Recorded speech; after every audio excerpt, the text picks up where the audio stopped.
Hello, folks. How you doing? My name's Feena Bonoan. We're going to start this episode of Campaign Update a little bit different today.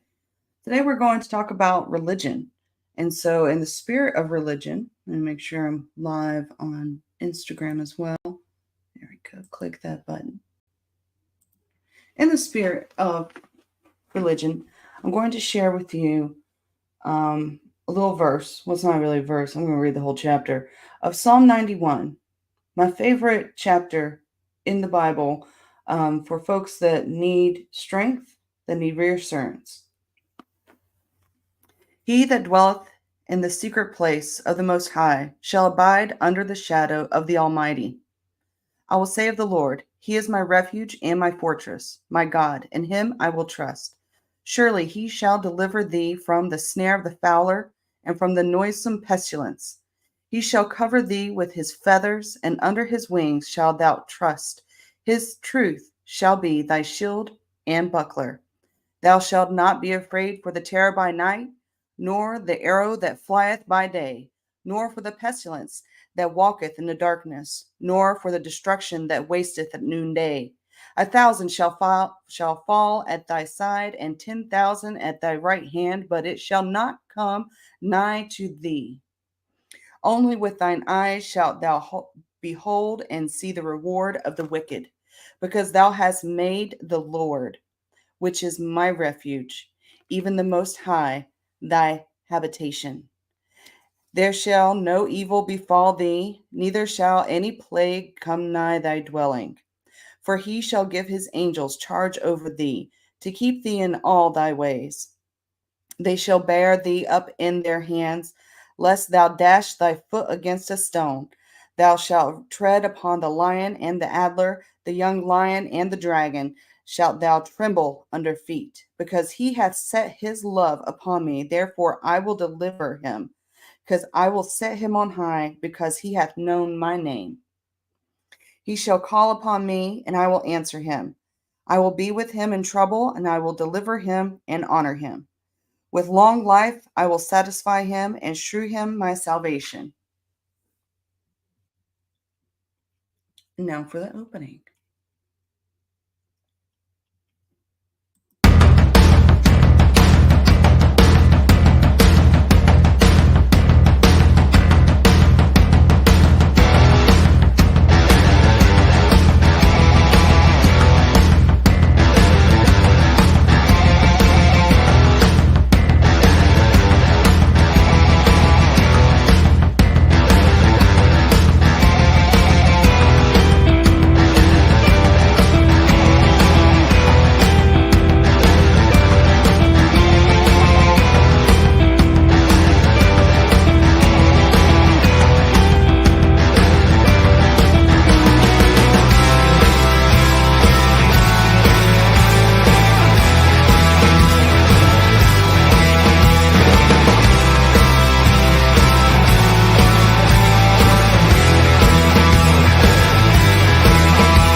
Good morning. Hello, Mike. I know we started off a little different, but I thought it was appropriate.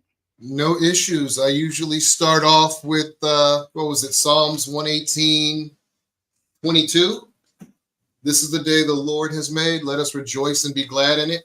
I start my speeches that way when I'm speaking to groups. I don't quote the verse, but that's what I say. So I am new again to my journey in Christ, if that makes sense. It always makes sense. Of course, we have backsliders coming back to church all the time. That's a good thing. And the world catches up and it beats you down because we're supposed to be in the world, not of the world. And that's what we're all working on, Yes. In the world, not of. I just got to say this before we get really into it. If we don't have guests again, if our candidates don't show up. Oh, I got a bunch of stuff to talk about church because I am not even joking. I got plenty I'm not going to do a Bible reading with you, but I am going to do certain ones like when I talk about I'm just a man and I know that I sin and oh my God, I'm probably going to sin again. I literally wrote a poem called Not a Holy Roller because I'm really not.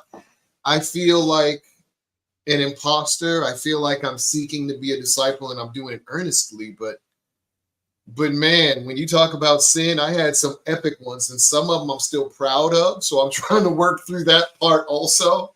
And I'm trying to get to the space where, you yield your mind to God, you yield your body to your mind so that you can be a perfect representation of divine love. That's what I'm going for. And I'm not there yet. So, well, before we get too far into religion, let me get my Liberty on the Road update out of the way. Okay. So, folks, hello. We're on the road. So I'm going to start showing you guys what we're doing. Last week, we had a hobnob down in Orange City. So this is the table. They had me up in a corner. Don't put baby in a corner. They put me in a corner. A lot of folks... And it's funny because the judge to the left of me in this picture, their colors were on brand. Thank you for going bright yellow and black. It worked.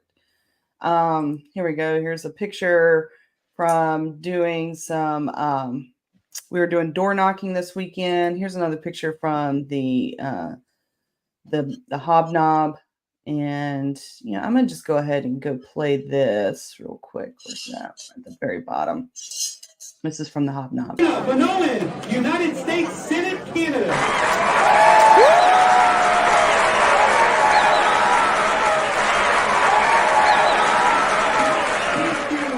United States Senate candidate.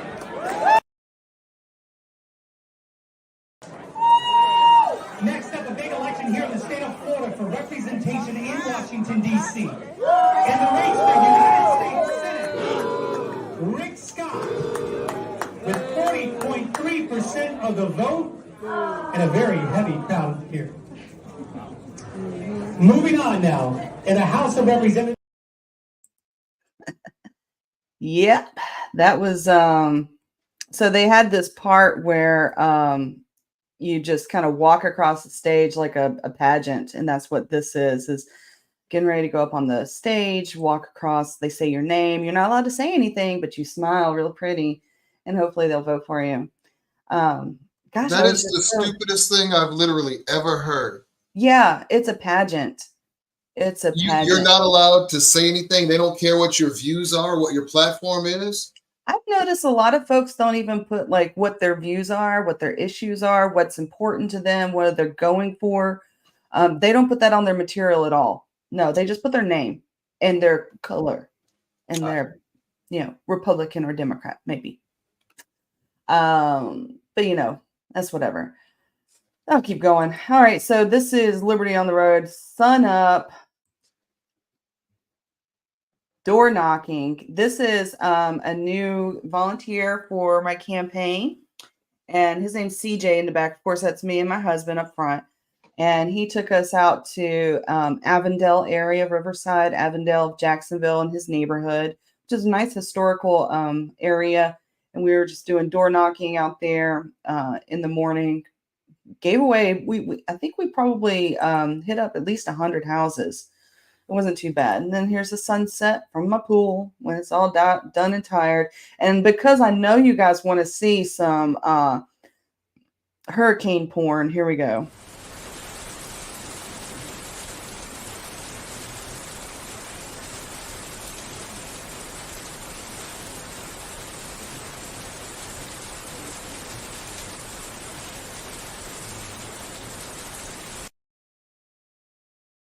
Yeah. My pool overflooded. That's about it. My pool's running over, and but is it still bad down there? Is it raining a lot?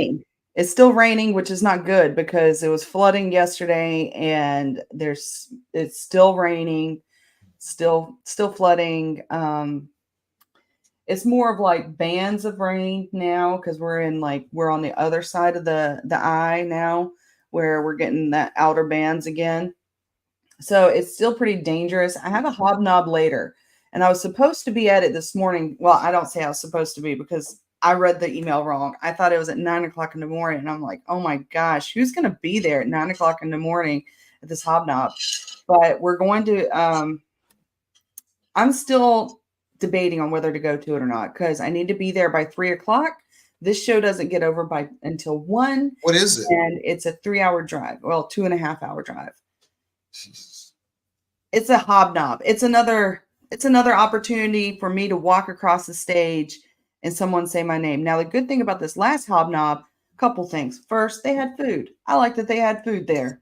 I was hungry. I paid $250 for a table to be in a corner and no one come by, but at least I got a plate of food.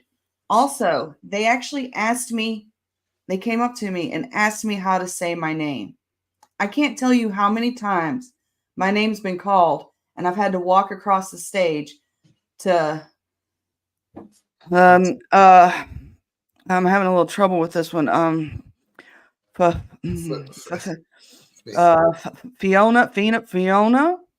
Like Fiona. It's a pretty name. Fiona Banana. Yes, come on.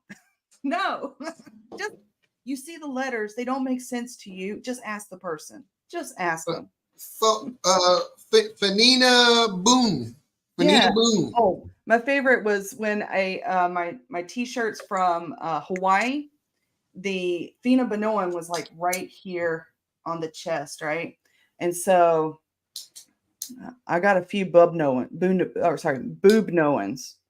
Can I do a couple of Bible verses that I love real quick? Just absolutely. I'm done. A couple, because I've been thinking about this show for a couple of days now, and I mean I put things together that really a lot of folks don't connect, and I'm thinking about our foreign policy in Israel. And I mean, if you think about religion, could Israel just be doing what the Bible said to do? You go in, you root them out, root and stem, and you leave no trace, or else they'll vex you in the future. That's what he said. If you will not drive out the inhabitants from before you, then it shall come to pass that those which you let remain of them shall be pricks in your eyes and thorns in your sides. They basically said scorched earth. So is that what Israel is doing? And is that why we allow them to? Because we're trying to let them do? But that's not kind of how Jesus does stuff. Jesus was all about love, and that whole Old Testament thing was supposed to be not done. I don't know what's going on. But so you're right. Jesus doesn't preach that, but Jewish people don't follow Jesus normally. That is true, but I mean, you can't just it said root them out, not genocide them. I guess they're trying to give them a way to leave. So why won't anybody take them in is a better question. And I'm not saying that it's fair that they're getting rooted out. I don't deal with what I would like. I kind of deal with what is. And what is people are dying. You're living in horrific conditions, and there's nothing anybody can do about it. So why can't somebody take them in? And then folks are going to dump a bunch of people out at my door, and I'm going to laugh because I got no room and I'm broke. But I'll feed who I can. Is littered. It is absolutely littered throughout the entire book of instances where we look at the people that are doing this, like rooting them out, as the enemy. You take, for instance, Moses. their king had commanded that all the children be, firstborn killed. of Egypt. Mm-hmm. But see, that's why I love our Constitution. Where is that little thing? Bam. All right. It says you eliminate religion out of the state. We don't mix the two. Mm-hmm. But see, the thing that people miss when they hear that is we give up all of our lives. We called unto liberty. We're not supposed to use liberty as an occasion to the flesh. We're supposed to be good men. And the reason the Constitution exists, and I keep trying to tell people that, it's to limit the power of government, not to give people rights. The reason why it's like that is it is a system of governance. Libertarianism, our founding fathers were libertarians. Libertarianism is a system of governance. You're still supposed to have good men and good women come into office. And I've done some bad stuff, but I haven't done bad stuff like the stuff going on up the hill. So people ask me how I'm going to win, and I just give them another one of my favorite verses. The race goes not to the swift, nor the battle to the strong. I keep telling people that. You don't know if you're going to win. You don't even know if you're going to finish. Run anyway. The race doesn't go to the swift. And I'm brighter than those Bamas who are running against me. I am not a holy roller. I swear to God. I happen to put Christ first in my life, but I'm not saying you have to. In fact, First Amendment says we can't make that a fact. I'm not trying to force you into stuff. I'm trying to be an embodiment of love. So fuck y'all if y'all don't get it. I get it. And you know what? I want to tell folks right now. I want to tell people a little bit about the show. Mike and I, we have a plan on what we're going to talk about as far as the subject. Like, we knew we were going to talk about religion. But I didn't tell him for one thing, I actually called him and told him I wasn't going to be here, but I am. But we don't really talk about what we're going to bring up and what we're going to present. And I love that you're presenting Bible verses, because I didn't tell you I was going to start out with a Bible verse. The look on your face on the backstage was just like, it was great. Because I also have other stuff. Like, I have population density. These are unauthorized immigrants by population. But then I got Hindus. I got conflicts where religion is a mainstay. I got where's the Muslim one? People love that one. There you go. Muslim population density. Like 1 out of every 4, 1 out of every 5 people is a Muslim in the world. Socialism sucks. Venezuela is failing, but Venezuela is failing because we're putting sanctions and financial pressures on them. So does socialism suck and it's guaranteed to fail? Or does it fail because we keep kicking the crap out of the folks we don't like who are socialists? I don't know. The Muslims over there are having all sorts of problems. Are they having problems because Muslims just can't get along, just like the myth of black criminality? I'm assuming not. But we're over there mucking about. We're mucking about in Europe. Maybe the answer is the U.S. pulls back a little bit and gets out of everybody's shit, because I swear to God, this was the thing I was trying to show before this. It's a radical take, but shalom means peace. Assalamu alaikum means peace be with you. Namaste means, I bow to you, or, I recognize and acknowledge the divine in you. Jesus said, love thine freaking enemy. Who is in charge in DC? And then I went on to say it's the apocalypse. These cats, Ephesians 6:12, they are evil in high places. And I'm not saying I don't do bad and I ain't done my dirt in my day, but I ain't been to Epstein's kiddie porn island. and I'm not beholden to money and foreign interests. I refuse to be. And I'm assuming you're the same way. I don't steal, and I don't lie to get money. Like the person that's sitting in office right now, stealing, defrauding the American people of billions with a B, billions of dollars in Medicaid and Medicare. And when you defraud Medicaid and Medicare, billions of dollars, you are killing people. You are murdering them too. And I know that's some harsh words, but that's the reality. they keep doing the same things and they expect a different income and that's or outcome. And that's my definition of insanity. They think consuming is what we're about, and consuming is what we've become. Consuming and debt and luxury. Hard work and the ability to produce something and the desire to make the world a better place is worth something. And we need good old-fashioned values, and they don't have to be Christian values. I happen to be a Christian, but I've looked at the Quran and I need to study it more, but I've looked at the Kebra Nagast and the Odu Ifa. My wife, in fact, who I'm in the middle of the divorce from, again, I'm a terrible messenger, but my message is pure. The Quran, I had one. I don't know where mine went. America's sick unless government's the cure. I am not a perfect man, and I'm spinning left and right. Were you LDS? No. Just got the book? I no. So my mind. Okay, so sorry, however LDS, Latter-day Saints. However you get to God is, or the light, or the positive side of things. If you were to think of the yin and the yang, for instance, if you're on the lighter side, however you get to that greater than in the lighter side is okay with me. I don't care how you do it. Now, me as a Christian, I believe something very radical. I believe that God did not quit talking to us. I do not believe that the Bible is finished. And that's one of the things I like about the Mormon faith is they still believe that there are prophets today.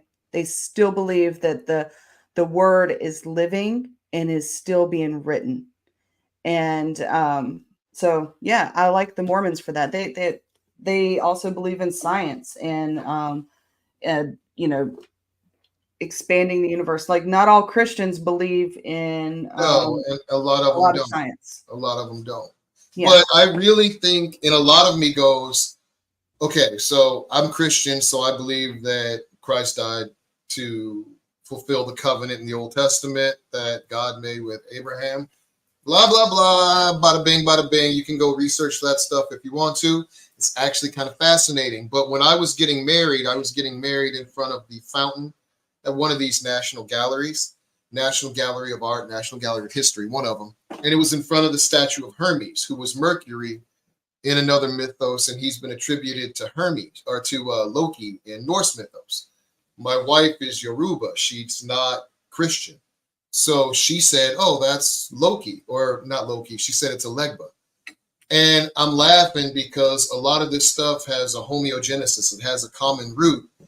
And everything I've read, meditation to Zen, comes all the way back to Christ. And he is the vine, I am the branch. You know?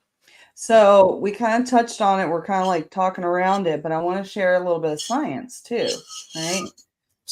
Blind me with science. This is quantum entanglement. This is the first visual that we have of quantum entangled protons, and notice it looks like a yin yang, what the Tao is based off of. That's and it's awesome. funny when you read in the Tao, right? It says in the beginning there was the Tao, and that like all things come from the Tao, which is the word. In the beginning there was the word, and all things came from the word. And I believe that there is a unity in a lot of religions that come down to, you know, this singular point of that thing you found there. I read about it earlier, and something in that said that proved that all molecules, all molecules have some type of consciousness, and that you are probably just a collection of consciousness that decided to take this form and have this experience. Oh, there was a scientific word for that. I remember when I was a kid, I used to say it because I'd be like, this cup has feelings, and if I don't use this cup every once in a while, it's going to start feeling like it's not useful. We call that above my pay grade. I'm trying to speak love into everything in the universe, but to me, a cup is a cup, and maybe I'm too far programmed, but I'm still living in the world, so I like that this is a cup. Yeah, I like that this is a cup, and it's a very functional cup. I got this cup from my friend Holly a couple weeks ago, and I went out to Crestview, and this has got all the little spots of Crestview, Florida, which is in the panhandle of Florida. And like, I've been in love with the town of Crestview since I first visited it back in 2012, I believe. And it's just small town vibes, but it's very diverse. It's still kind of like a military town, but oh my gosh, we have. Oh, I was gonna We do got the somebody whole backstage. Do you see him? Matrix. There is no cup thing. I was just coming to it. We got somebody Yes, backstage. come We on. do have our candidate backstage. Today we've got James Wiley from Colorado. Later today we're going to have Miguel El Skipper Quintero. But before we get to James, we're giving him a second to get ready. We're going to cut to a commercial. You know we're going to. So we'll cut to one of these. Hey, my name is Mike Scott. I'm the Libertarian Party nominee for Senate for the great state of Maryland. And I have a simple question for you. How much is $2 million? Seriously, real talk. When I was a young man, $2 million was all the money in the world. It would have been life-changing. Hell, even now, $2 million would be life-changing. That is a significant amount of money to most Americans. When I was in the military, $2 million took on a little bit different, approach. I had $100 million budgets. I had over $1 billion one budget, and I helped build the president's budget, at least the Air Force's portion. So $2 million is a rounding error. Like seriously, $2 million was a rounding error. So it's anywhere from insignificant pocket lint to, oh my God, a universal remote control for the world. You know what I'm saying?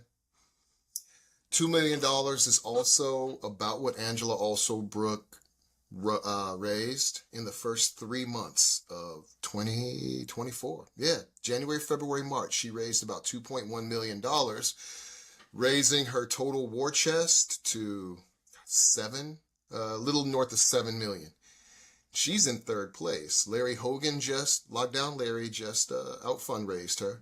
And David Trone, I think, is in first place. I can't even watch YouTube without seeing that cat's videos. He's in first place, and he's put in $18 million of his own money. And I know folks are going to say, oh my God, money is how we figure out who supports you. No, dude. Money means you're either bought and owe a bunch of favors, or you're rich and you're after power for some reason. I'm neither bought nor rich. What I want is smaller government, less taxes, and freedom for America. All right. James Wiley, you are on stage. How are you doing, James? Wonderful, guys. How are you doing? Doing well. Welcome to Campaign Update. So I'm going to give you the solo, and I want you to just give you your 2-minute elevator speech of why folks should vote for you, what you're running for, and all that good stuff. Go for it. Thanks, Feena. I would like people to vote for me because they've got a set of hope for the future that's taken root in their hearts, and that's started to grow, and they're looking for a new option for their congressional representation, but also just in politics in general. I think right now the Libertarian Party in Colorado and nationally has the opportunity to present to voters a third option, a new option, an option of hope. And I'm here to do my part in carrying a little bit of that banner here in Colorado in the 3rd Congressional District, Lauren Boebert's former district. And I'm hopeful that we can help to ignite that movement here in Colorado and across the nation. So I hope if you have hope in your heart, anybody in the audience listening and anybody else in the world, that you'll also be looking for a third candidate, a third party option, something other than the duopoly, the uniparty that we've been experiencing for the last few hundred years here.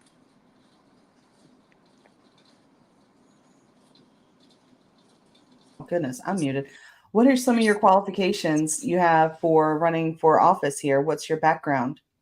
I'd like to destroy the state. I think that's the number one qualifier for anybody running for office is their desire to undermine the power of the state, of the federal government, and to try to return most of that authority, most of that power, if not all of it, back to the people where it originated. So my motivation, my will, my intent, I think is the number one qualifier. What I will do once I get there, destroy the ring of power as opposed to wield it for evil purposes like everybody else seems to once they get there. But in addition to my motivation, my qualifications come through an extensive background involved in civil rights activism. I've been working the last 4 years, particularly in the election integrity space, fighting the state, fighting against the machine directly. And so that's where I've kind of built my experience. Before that, I worked in finance, and before that, I was in college. So still young in the game of politics overall. But I think that ferocity, that intensity, that fire that the newer generation is bringing to politics is necessary to push out some of the old and make sure that we're moving in a new direction without the baggage, or as Kamala Harris would say, what can be unburdened by what has been. So I'm motivated by that, not the Marxist communist aspect of that, but the aspect of making sure to bring a new skill set to the table. My formal education is in business. I have a marketing and management degree and an MBA, and so that's that's led to development of organizational and marketing and other aspects that feeded my campaign. So running for office in that capacity. But I also have what I would describe as a conservative arts degree. That's a business degree is a conservative arts degree. I took a lot of economics classes, got a 88, 89%, pretty much aced all of that piece there. And so that qualification helps me to fight against the state and the excess, the liberalism, the communism, the socialism that seems to have so affected our nation. So I'm looking forward to bring those qualifications to bear and helping to undermine the authority of the state and ultimately lead to its destruction. Okay. So, why libertarian?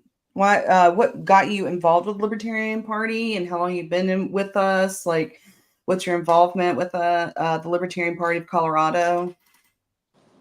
Oh, thank you for the question. I've been a libertarian since I first registered to vote. Way back in 2012, I was part of the Ron Paul Revolution, where much of our generation was inspired by the lessons of conservatism, of libertarianism, of the freedom that he promoted. And so I caucused for him in the Republican Party, and unfortunately, he wasn't able to succeed there, and Mitt Romney took over. So I pivoted to the Libertarian Party, and I found Gary Johnson there, and I got to shake his hand the day I voted for him when he came to visit us in Boulder, Colorado, and I was really grateful for that opportunity. He told me that I'll never regret that decision to vote for him, and so I did it again in 2016, and in 2020, of course, we had the whole COVID lockdown, and so I was involved in organizing the fight for Let Her Speak, and in Colorado we organized the convoys and drove all around the state. And so that's where I first got this libertarian shirt that I wear so proudly as one of the Boogaloo, the redacted boys, CNN boys, whatever you want to call them, but essentially fighting against the tyranny of the state during the 2020 COVID period,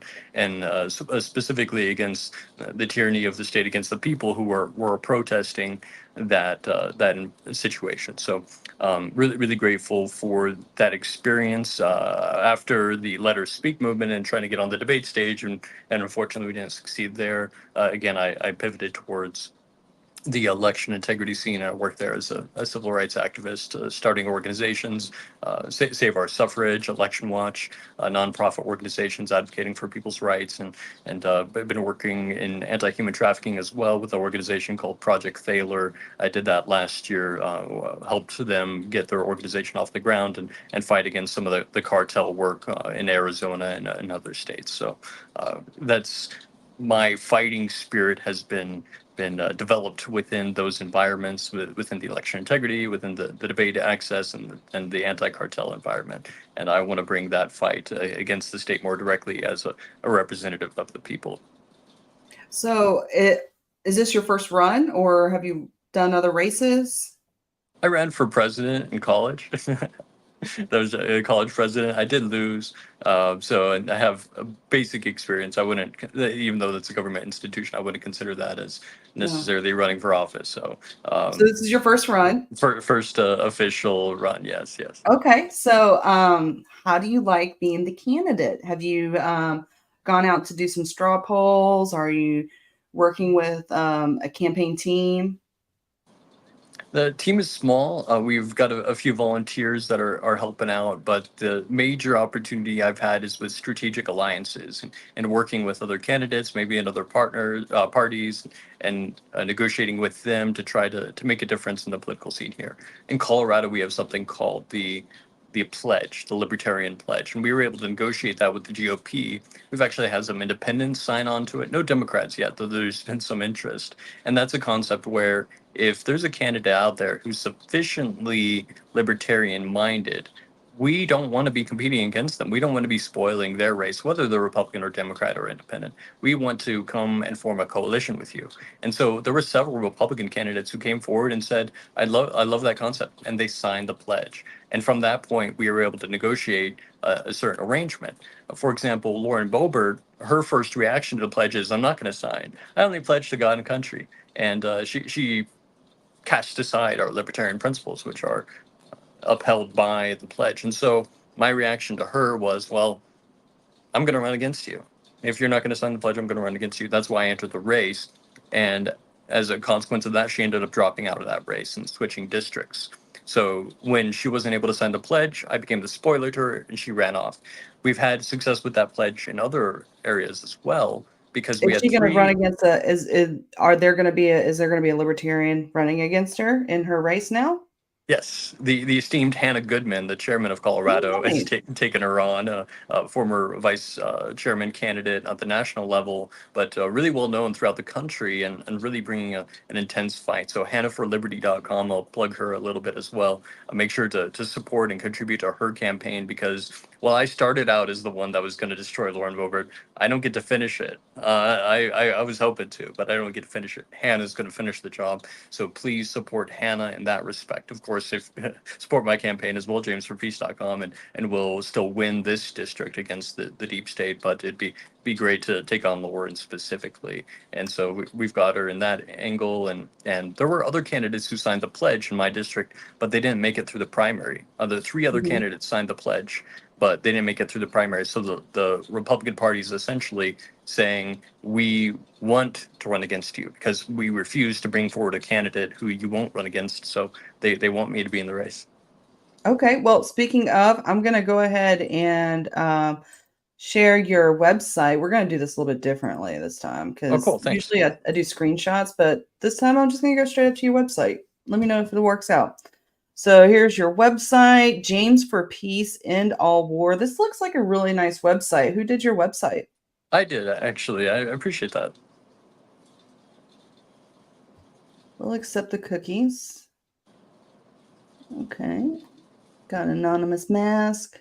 Sovereignty. Oh, like that. Moral duty. So today we are talking about, religion. And you knew that when I booked you that we're talking about religion. So you have a moral duty here. Liberty without personal responsibility is anarchy. Our duty toward the attainment of our highest selves and our duty and service towards our fellow humans is the beautiful and rhythmic expression of our liberty. So what you said earlier, and let's see, this is where you can join, learn, give. Let's see, how can we give? Looks like, is this via PayPal, Express Checkout, Google Pay? Okay, Google Pay and PayPal. All right, nice.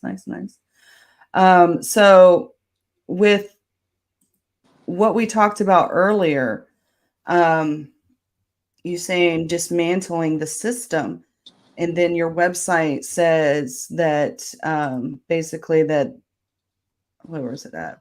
Moral duty, liberty without personal responsibility is anarchy. Does that mean you're for or against anarchy, or do you have some kind of view of anarchy and how it applies to morality? I think anarchy is a wonderful philosophy that I think is definitely a place that people need to find themselves at least in one stage of their political journey. And I was there at one point, but I like to coin this other term, panarchy, a little bit, to where everybody is king. And it's leaning more towards the philosophy of personal sovereignty and the influence of that, because anarchy, that means we're basically beasts, no animals, no intellect, no morality. But to be a panarchist, to grant everybody that sovereign right, to put a crown on everybody's head around you as well as your own, and see them under that light, that's more the philosophy that I appreciate. And I feel that invokes the higher nature of humanity versus the lower nature of humanity, the more beastly natures. And we need to assume the best of people, assume that they have a moral code, and maybe they don't, but they'll grow into that assumption, hopefully, with us giving them the benefit of the doubt of the positive character that they have, and setting the example for them also. So libertarianism is more than just liberty. It's also a cause of personal responsibility and sovereignty. That's, you mentioned, I was thinking about Kant. He said that rationality and protecting conscious choice must be the basis for all of our moral reasoning. And that just, it reminded me of that. And you mentioned another philosopher I didn't remember, but can you remind me? That's what I was trying to ask about, the other philosopher. Because that's a very Kantian approach, how we're trying to make it so that you have liberty on your mind, but it doesn't mean you're going to be a nihilist. It doesn't mean you're going to go through and do every evil thing you can just because you're free, because, you know, we all have to get along in society.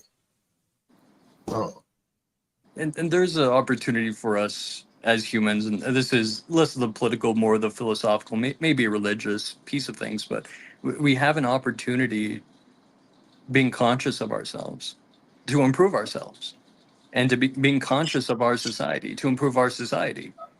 And that knowledge, that understanding, translates into a responsibility, and that responsibility into a duty, and that duty hopefully into action. And so as we have evolved into being cognitive beings with consciousness, we're aware of ourselves, we're aware of our actions and the consequences of our actions. We have a duty to select those actions which are going to result in a positive outcome. And particularly as it concerns ourselves, most particularly as it concerns ourselves, ensuring that we're improving over time. So whether it's any of the great philosophers, be it economic or psychological, or dealing with these different subjects that breach the physical into the mental and the spiritual aspects, I really appreciate them. Of course, some of the framework of libertarianism, the Bestaat, the Hayek, the Mises, the Rothbard, those are some of the greats who I really depend on for a lot of the philosophy I try to bring and educate the public on. So I try to be less of a politician and more of a philosopher. Hopefully that isn't going to be killed. DC doesn't need more politicians, Mr. Wiley. Does not. Yeah, thanks, Mike. So James, you've kind of touched about it a little bit, and I want to take this moment because I got to get my talking points in too, and this is one of them. And in Hawaii, when I ran for US Senate out there in 2022, because it's my third run for folks that don't know, I started in 2020, and I met this like Hawaiian Kingdom sovereignty guy, and I think he's probably, if he's not directly lineage to like the Hawaiian like crown, it like adjacent to it. Anyways, he told me, you know, most people understand the golden rule of you treat others how you want to be treated, but there is a rule above that, and it's you treat others how they want to be treated. When you put yourself onto others, like not everybody wants to be treated like a Southern woman. You know, some people want to be treated like a man. Some people and some women want to be treated. You treat people how they want to be treated, and then it's on you to be treated how you want to be treated. You expect and demand the kind of respect and treatment that you want. And you know, we were talking a little bit about anarchy and a new movement within that. And I think that kind of goes along with it, in that you're not putting yourself and your beliefs onto others. You're meeting others where they are. and you're treating them with respect and upholding your own dignity and keeping yourself in a place that you can, live with and you can morally have your own high ground with, without diminishing others.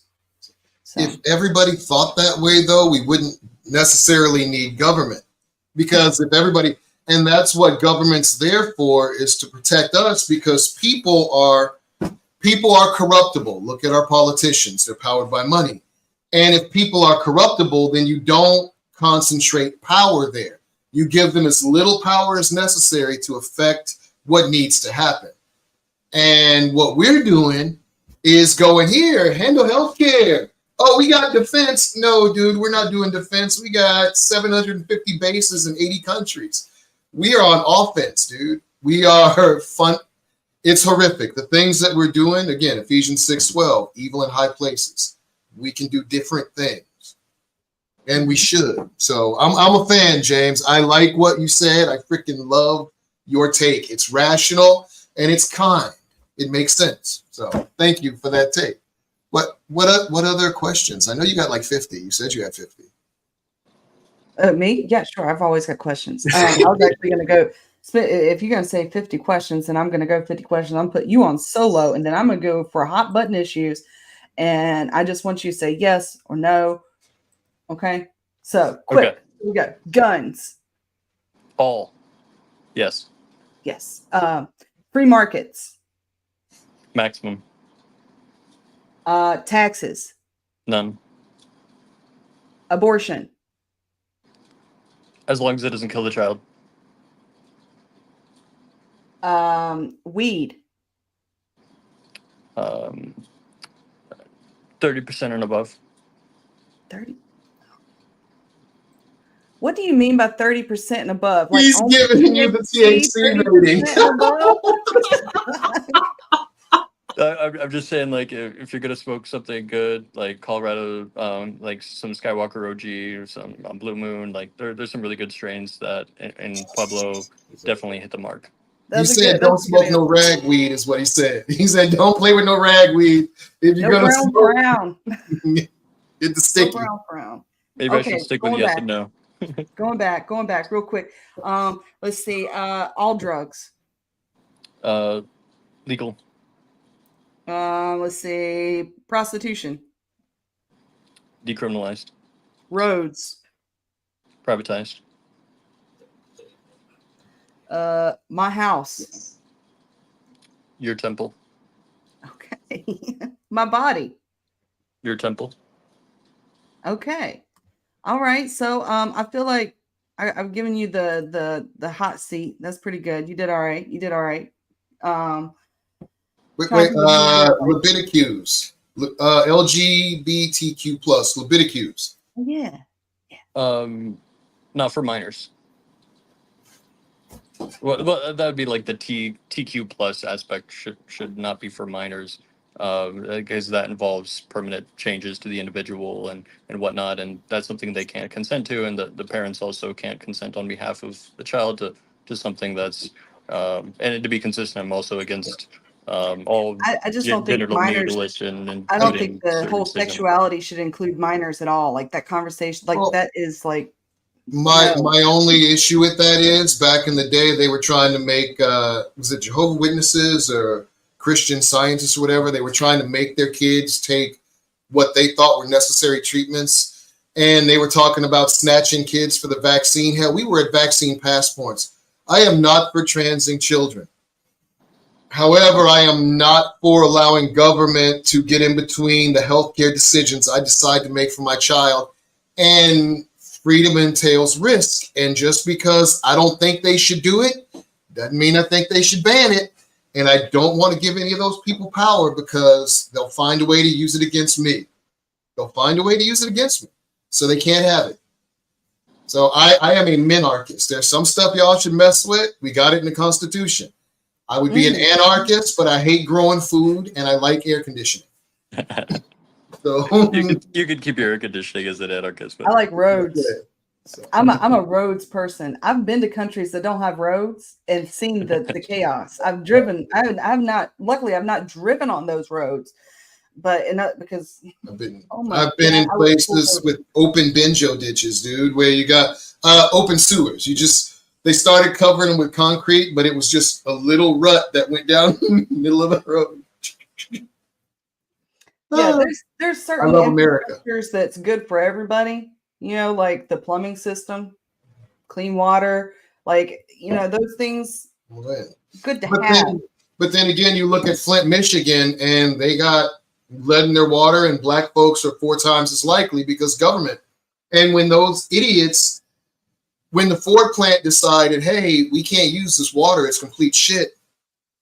The government gave them the old water that was there. They're trying to drive people out of those areas or hurt them so that they can reclaim that. So something cool. If you want land, go to Detroit. Something's going to happen out there. The government found something or knows something.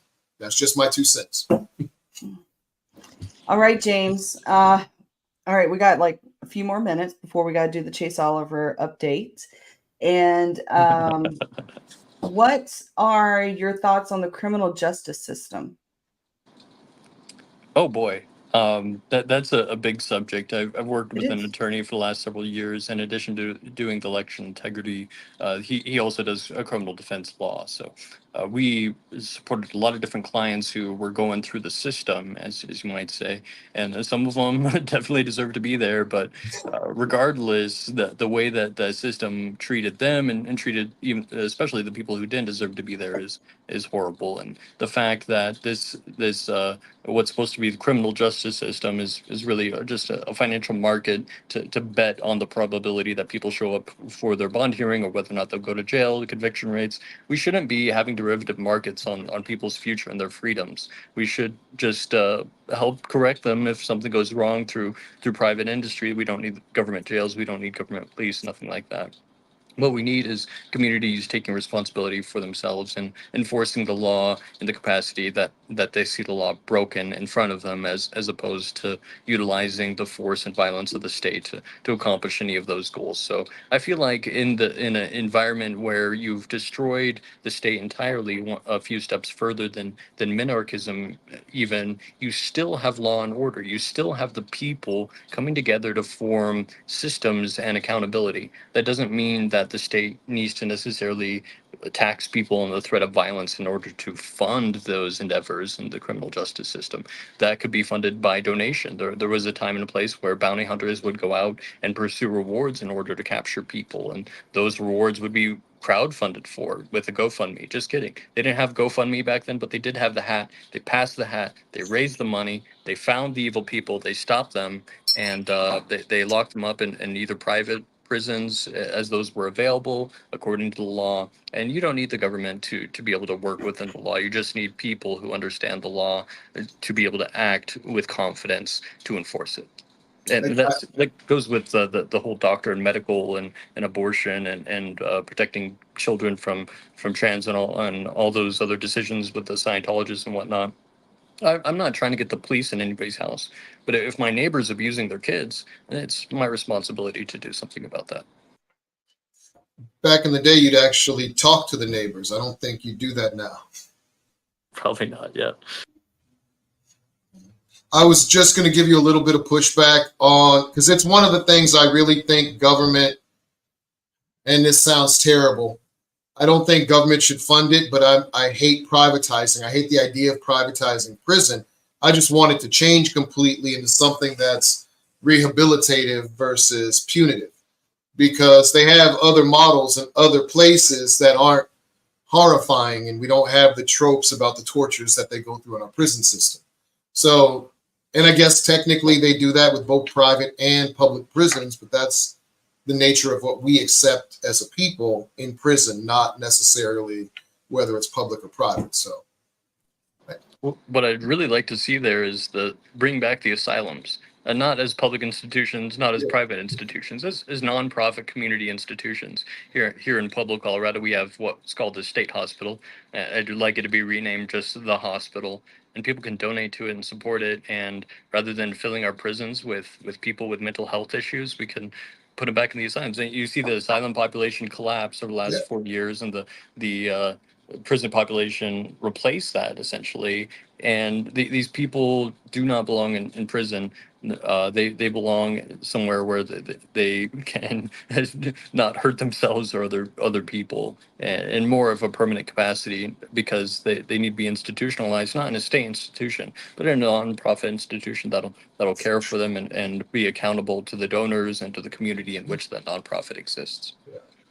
Well, the federal level isn't where most of this stuff should be, irrespective of, it shouldn't be way up at the top, because we got to pay for those 2 million employees and 1 million plus, Guard and Reserve and active duty troops. So we need to shrink all that and keep that money down at state and community levels. And maybe that stuff can fund it. I personally am like you. I think it should be done through the communities, through the churches, through nonprofits.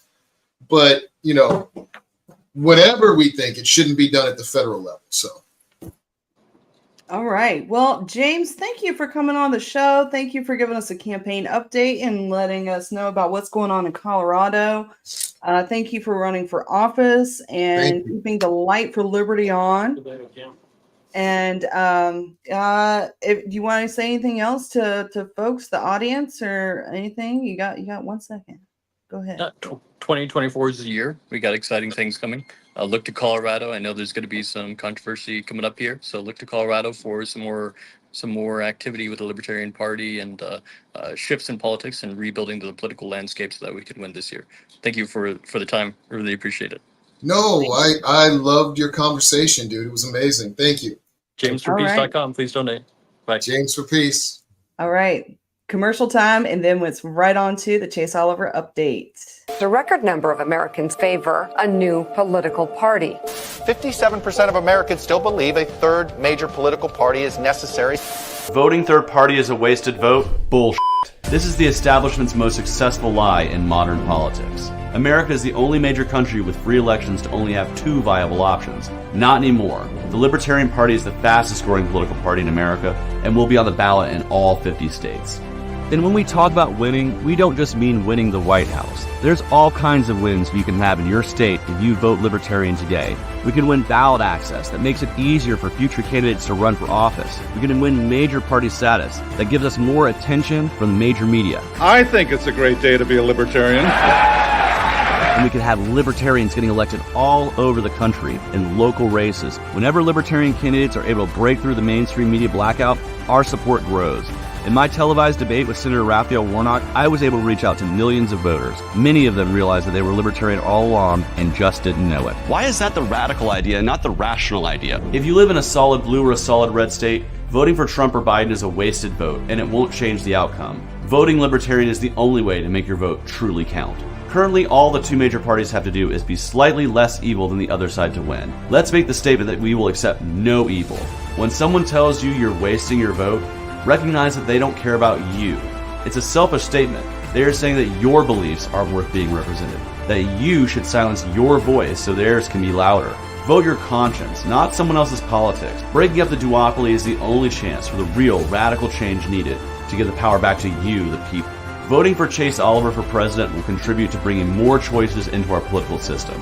A successful third party forces the 2 old parties to think about the issues Americans truly care about. Keep them honest. Show them they must earn your vote. Change begins at the grassroots.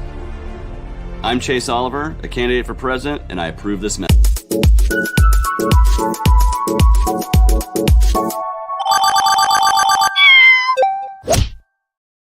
Did you like that? I did. That's cute. Welcome, Amber. Hey. I'm gonna play it again. I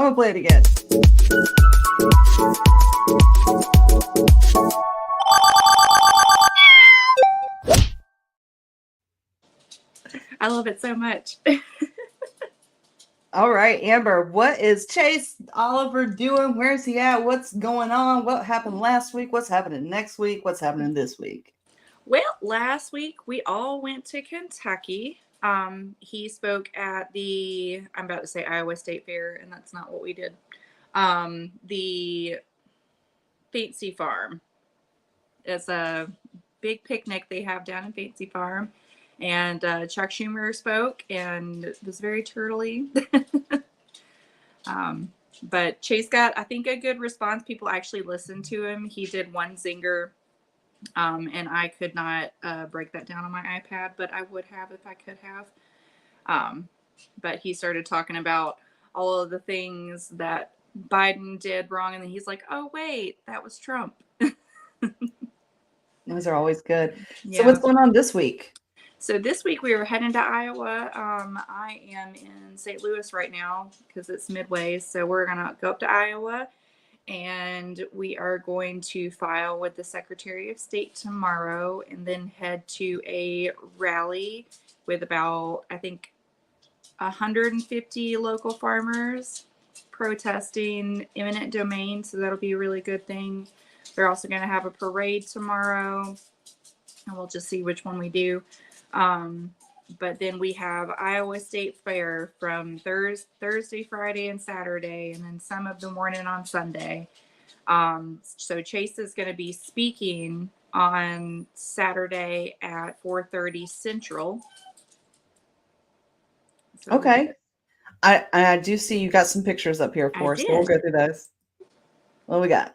There's Chase at Batesy Farm getting ready to speak. And then he is doing, I think that was the ABC local affiliate that he did an interview with. And then there is half of our comms team at the Waffle House before we all went our separate ways. And there is LP Kentucky and Chase picking up trash afterwards. So, quick question. I see a bus back there. Do we still have the bus that Joe Jorgensen used in 2022 or 2020? No, that was a rental. So we entertained trying to get a bus. I think it's still kind of in the works, but an actual tour bus was going to be hard to source. It was easier in 2020 because COVID was happening and nobody was touring. Okay. And there he is doing another interview. That guy drove from Ohio to come interview Chase because it was just the closest one to him. And then there's all of us with our signs. And if you see the Chase Your Dreams sign up in the front with the lady with the sunflowers, that's our new campaign slogan. Chase your dreams. I like that. I mean, I also like an olive branch. Yeah. There's Chase speaking. And just talking to voters. There's the Chase Your Dreams. Another one. And also I gotta spot this one. Childless Cat Lady for Chase Oliver t-shirts. I still gotta get mine. Did you get blue or did you get black? I'm gonna get blue because she's got blue hair and I think it looks cool like that. I think the blue on the blue looks good. I saw the black. The black's cool, but I like the blue better. I've got a whole closet full of black t-shirts and I don't have too many blue ones. So I feel you. I've got a whole closet full of black t-shirts and I'm gonna continue to buy black t-shirts. Yes, Jeremy, thank you. Yeah, they are still downloading on my computer because there's so many of them, but those are the ones that loaded first, so I used them. I appreciate you. All right, so he said next week he's going to be in Iowa. Yep, this coming weekend he's going to be in Iowa doing the Iowa soapbox, and then the following weekend Mike is going to be in Iowa doing the Iowa State Fair. I think I also saw that Chase Oliver is going to be in New York soon. Yes. On Tuesday, I almost forgot about that. On Tuesday, he is doing Monday. Monday, he's going to be doing the Soho Forum. He is going to be arguing against Art Olivier that Trump is the best choice for president. So obviously, Chase is going to argue against that because he's the best choice for president. Naturally. All right. Well, Amber, thank you again for coming on. And thank you, as always, for being a part of the Chase Oliver team and giving us the inside scoop of what's going on presidential campaign. And I look forward to what's going on next week. So, yeah. We'll see you next Tuesday. All righty.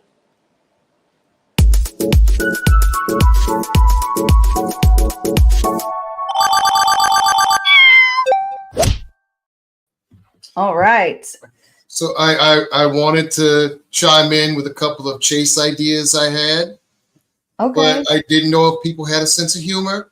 We'll bring I it was back on. thinking, like, just Jack, choose Chase. That could go far. What is it? Will and Grace, you remember Just Jack? Choose Chase. I'm watching old TV shows. Don't mind me. The other one was Chase Progress, because Lord knows we need some progress in this nation. But Yeah, we do. it was really nice seeing you again, Amber. Thank you for the update. All right, thanks, Mike. Bye, guys. Yes.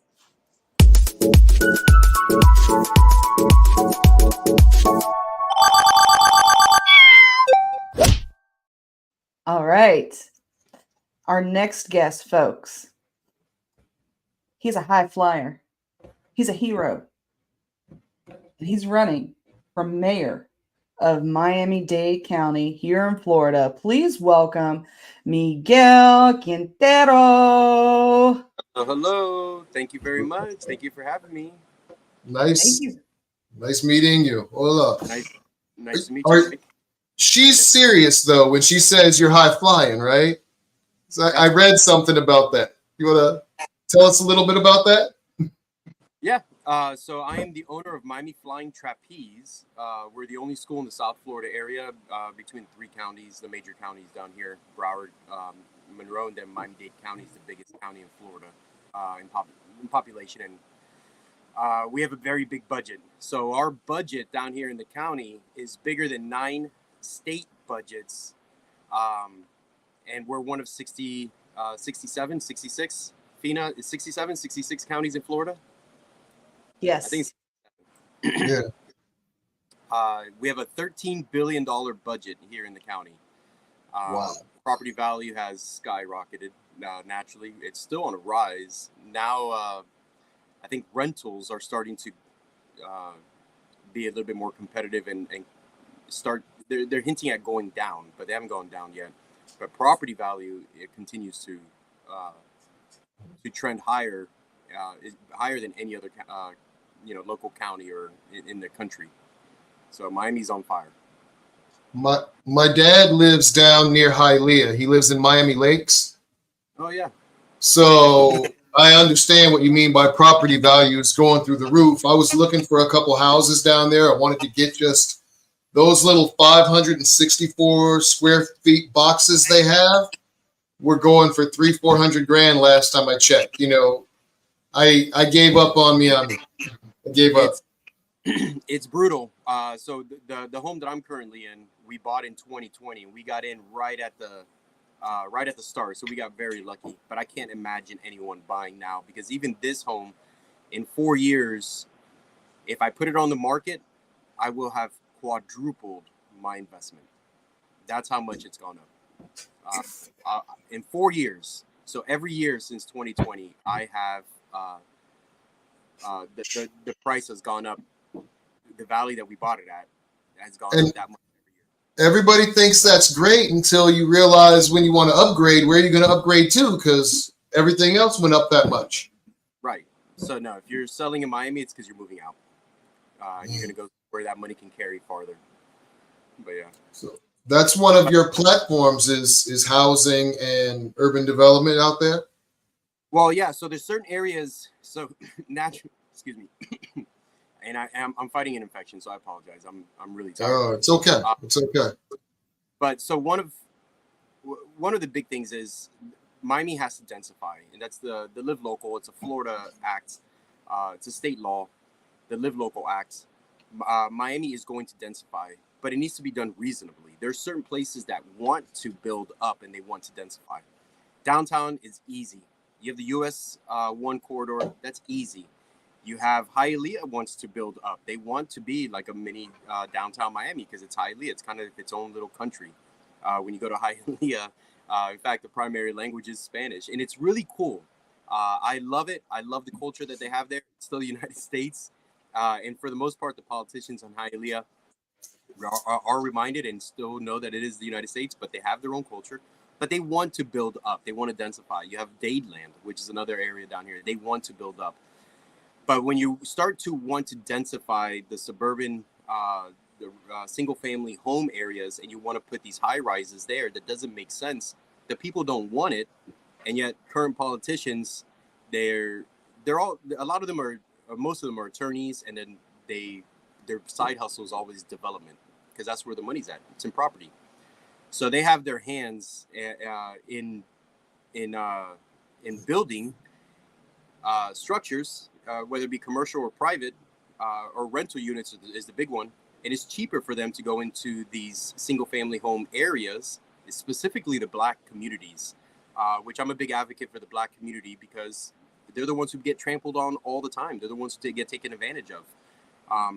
And now there's no bad property anywhere in the county. Anywhere you develop, it's great, but you can still get somewhat of a deal in a Black community is the way people see it, because they're lower income areas, and it just seems like people don't care about Black people. It's what's happening in PG County right now. They take over. Yeah.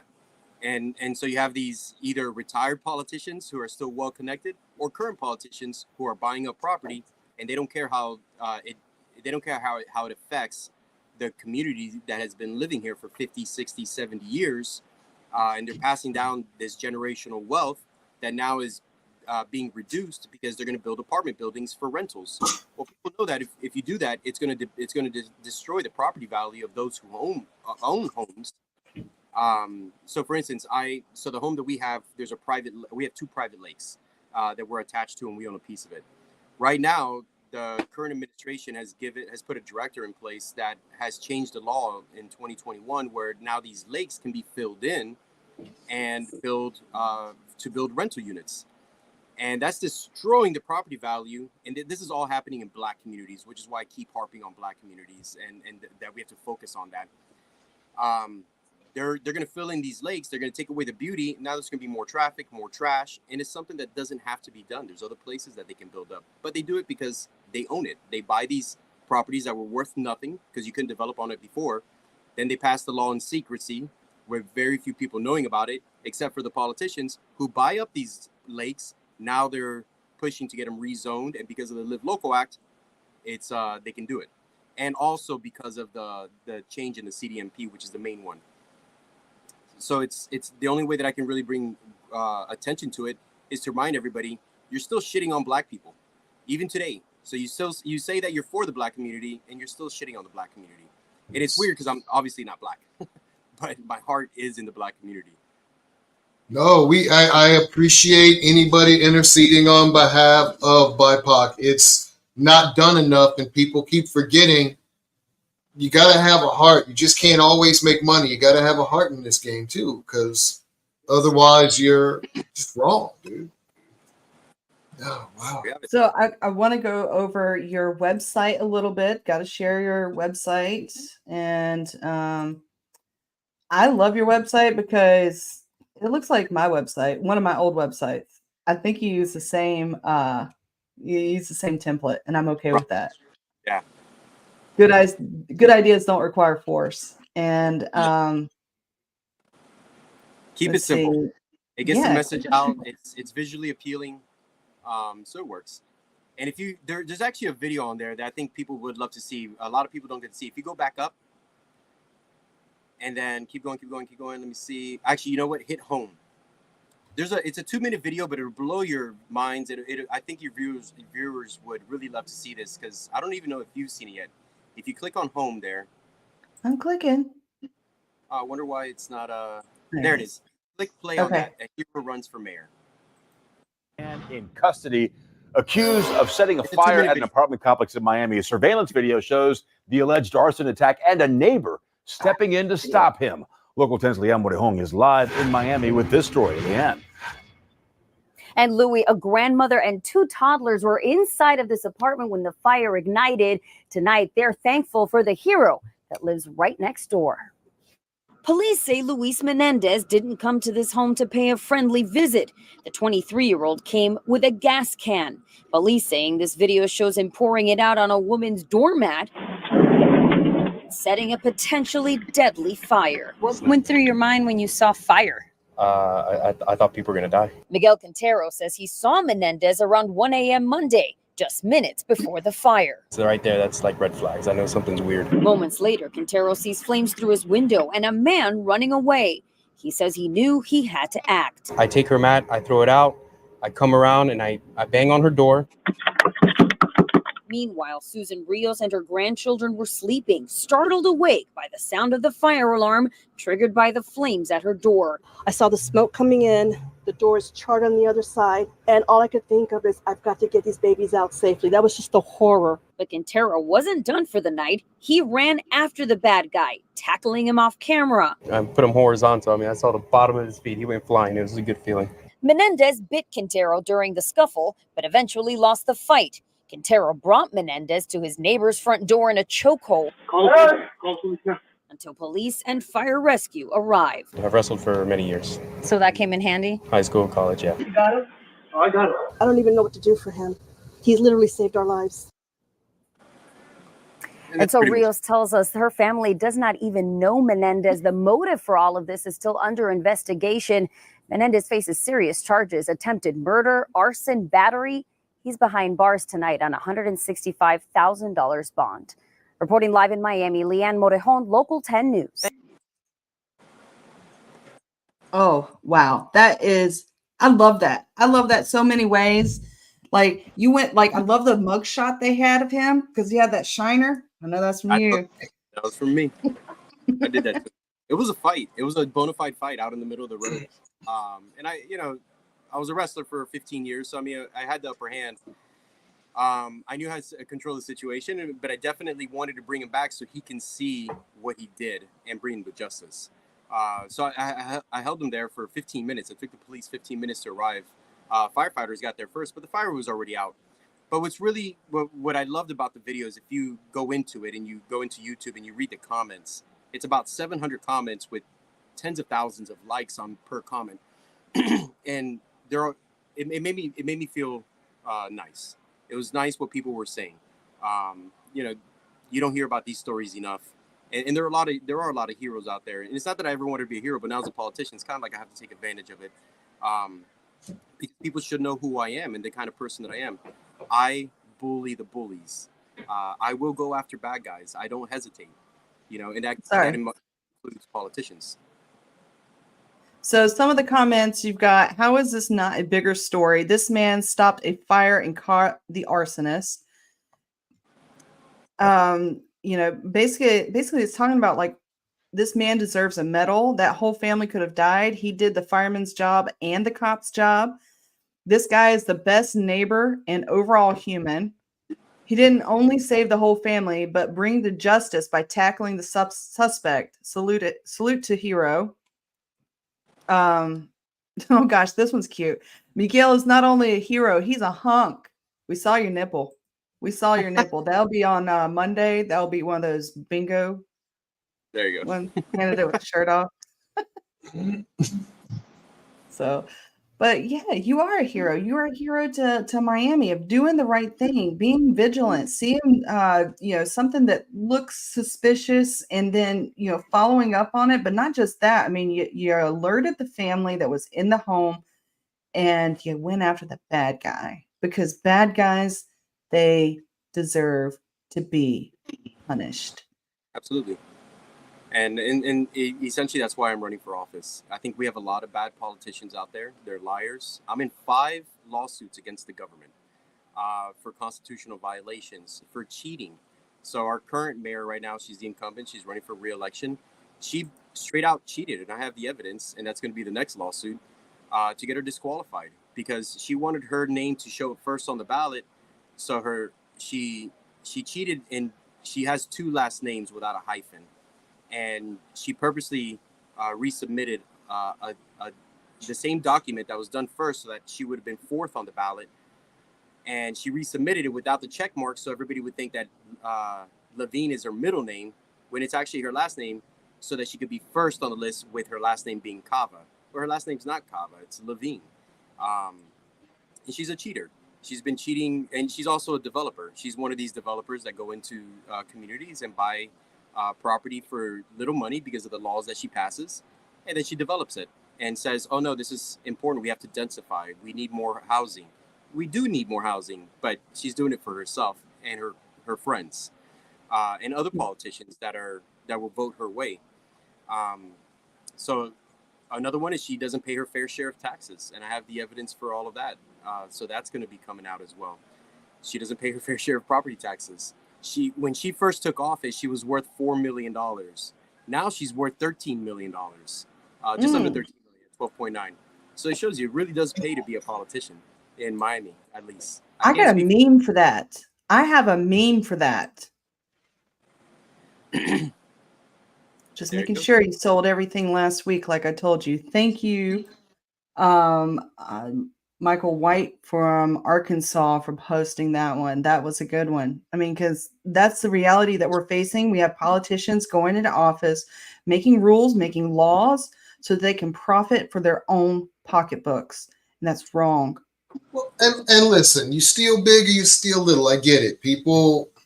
Everybody talks about it, but in every society, there's a little bit of graft. In our society, we call it taxes, and they take a little sugar on top. They're taking too much, and they're being predatory. And I don't dig that, especially down there with what you're saying. It seems horrifying. Yeah, it is. And Mike, so your dad probably knows Manny Sid. He's the mayor of Miami Lakes. Okay. I think Manny's a great guy. He's also on the ballot for mayor of Miami-Dade County. He's got a good shot. I'm out there, but this is my first time. And first time around, I got to get my name out there. And after the elections, when I think I'll get a lot of attention, our current mayor has raised $10 million for this campaign. It's the most ever in history for Miami-Dade County. The closest anybody's gotten is about $350,000 raised for their campaign. What are they spending that money on, though? I can tell you exactly what they're spending on. The media to not tell stories about me. Because how do you, I have that video. The media knows I have it. I have these lawsuits going on. Not a peep, not a word. I talk to the journalists. I text them regularly. I email them regularly. Hey, I got this story. Can you run with it, please? Here's the evidence. Here it is. It's going to be before this judge, this, that, and nothing. They won't run the story. She's paid up with the right people. That's right. And it sucks, but yeah. I mean, My husband's a big fan, by the way. This is my husband. Go Skip. Yay. Yeah. I'll tell my dad to vote Libertarian, but he's a hard-headed Republican. Yeah. So down here, we don't get to do partisan voting or campaigning. It's a no party or non-partisan position. That's good. So what I tell everyone is so we can't say what our party is. I mean, we can kind of say it, but I have to say it like it's my personal life. I can't run as a Libertarian. I can't run as a Republican or a Democrat. But I am allowed to say I'm a staunch conservative fiscally, but I'm a heavy liberal socially, which is very much in line with the Libertarian Party. But that I can say. But so that's the thing. Where Manny, everyone knows he's backed by the GOP. More than some of the other candidates. Basically all the other candidates but our incumbent are conservatives and lean Republican or are registered Republicans in their private lives. I'm the only one who's registered Libertarian, and I think that's it. I'm the only one who's registered Libertarian. The other ones are registered Republican, and then our incumbent is a registered Democrat who raises money for the Democratic Party. Where I filed to raise money for the Libertarian Party, the Democratic Party, and the Republican Party. I was like, you know what, if it's going to be a no-party affiliate position, well, let's be no-party affiliate then. Let's raise money for all the different parties, you know? So I'm the only one who does that, but this time around, my chances are slim. I think I will get a lot of attention. I'll rank up high, but I just don't have that kind of money to get my name out there and push the media to tell these stories. So do you think you'll be on the ballot in November? No, I won't. The only way I'll be on the ballot in November is if I can get the incumbent kicked off by a judge. But all of that's going to be after the fact because these things take time. Even today's project was to go to the Office of the Commission of Ethics in Miami-Dade County and file my complaint with my evidence. And then I have to convince the other candidates to give me money, or at least to put their money in for a badass attorney down here that specializes in election laws, but he's $100,000 to get this done. But we can get her kicked off the ballot. I have enough evidence for that. She cheated. I have the evidence that shows that she cheated. She cheated the first time around, but nobody complained, so she got away with it. Well, she cheated this time around, and I caught it, and I'm complaining, and she's not going to get away with it. I mean, she raised $10 million. That means she's either rich or bought. That's what folks don't understand about that much money to be thrown into an election. And they don't understand the media blackout that you face as a libertarian candidate. Right. It's daunting, but, you know, the race goes not to the swift. Thank you for running, man. I appreciate it. And the proof that she's bought, and most politicians are bought, or not most, all politicians are bought. It's just who's buying them, the middle class or the ultra rich, is what it comes down to. But Ken Griffin, do you guys know who Ken Griffin is? Yeah, he's the crypto king. I mean, he's the Bitcoin mega crypto owner. He moved his company from the Citadel from Chicago down here to Miami. He wants to develop a building that's valued at about $1 billion to develop. And he's a big DeSantis Republican donor, and he's a big Trump donor. Well, he just gave $500,000 to Levine Cava's campaign because he sees the writing on the wall. He knows a cheat when he sees it. He knows who's going to win. But to gain favor from a Democrat, he's donated $500,000 to her. You know, so again, it's a no party, but everybody knows that she raises money for the Democratic Party, that she's big. The same people who put Joe Biden in office are the same people who are putting her in office. Miami-Dade County is, like I said, the budget itself is bigger than 9 states. It is a powerhouse down here. It's up there with Chicago. It's up there with New York and LA and Dallas. I mean, these big mega cities. Miami's up there with them when it comes to money. This is Miami. And everybody knows we are a banana republic, and we are corrupt capital of the country. I think we're more corrupt than New York. I mean, New York has its run, but I think Miami's got everybody beat.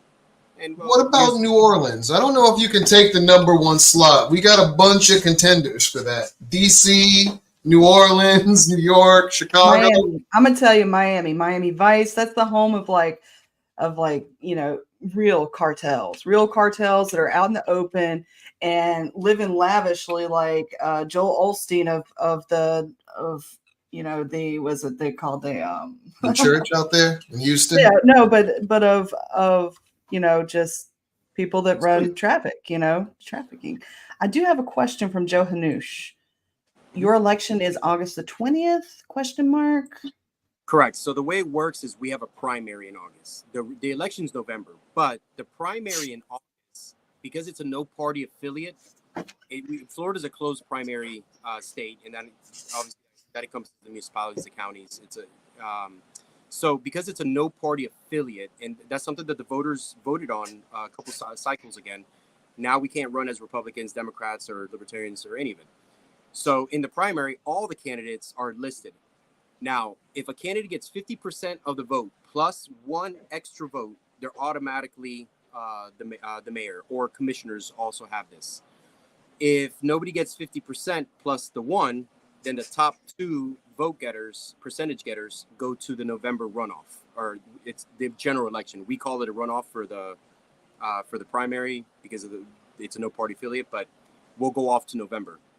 I see myself in 3rd or 4th on that runoff. So if I can get her kicked off or disqualified, but it's not going to happen that soon. What I can do is call for a new election if I can have her disqualified after the November election. Now, if she goes off to November, she doesn't win because there's too many conservatives in Miami, and a lot of people are going to vote. It's a presidential election. And a lot of people are going to come down here and they're going to vote, and they're not going to vote for her. The problem is in August, most people don't care about the primary. They don't have the time to think about it. And they don't realize that she's using that money to make sure she busts all her supporters out there to vote or to get people out to remind them this is where she needs to win, because if she doesn't win in August, she doesn't win in November. So she's using as much money as possible to push people to vote in August. So that's where we're at. I think Manny Sid, so the mayor of Miami Lakes for Mike Scott there, I think Manny Sid has a good shot if he makes it to November. But really anybody does, because it doesn't matter who you put up there. If she makes it to November, she loses. So that's the thing. That's how it works. Okay. Let's see. We got another comment. So true. Lucky I found you today, Sylvia Arrowwood. I think that's South Carolina Libertarian Party. There we go. Every voter registered in Miami-Dade County can vote for you in primary election.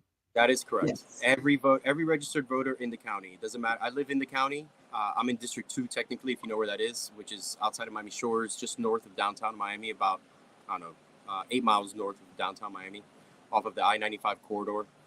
I obviously live in the county, but anybody who's registered to vote, which is 1.6 million registered voters, can vote for me. And I'm on the ballot. I mean, you'll see my name on there. It's on there. Now, what they did do is I had a nickname. And I sued and I took this to court, but the judge was like, it's kind of moot. The ballots are already cast, and I can sue, but it's going to have to be for money damages, which I will do, of course, because an example has to be set. So the state attorney, Secretary of State, dropped my nickname, saying that I was misleading voters because my nickname on the ballot was El Skipper. Well, my nickname is Skipper that I've traditionally gone by, but then recently when I thought about running for office, I was like, you know what? To grasp my general identity, which is a man of two cultures. My name is Miguel Quintero. I'm Spanish speaking.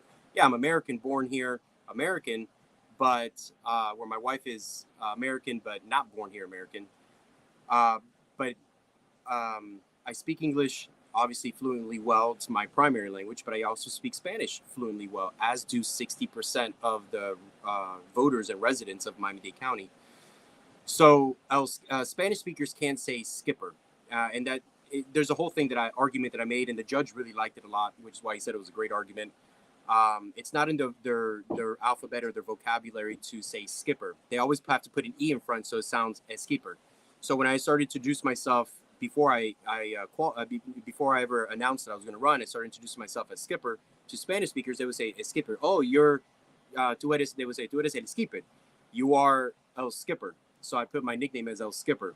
Well, Cord Bird, who's our Secretary of State here, he said that was misleading voters. But the problem is he did it on the 8th day, and he had 7 days to make that memorandum or directive.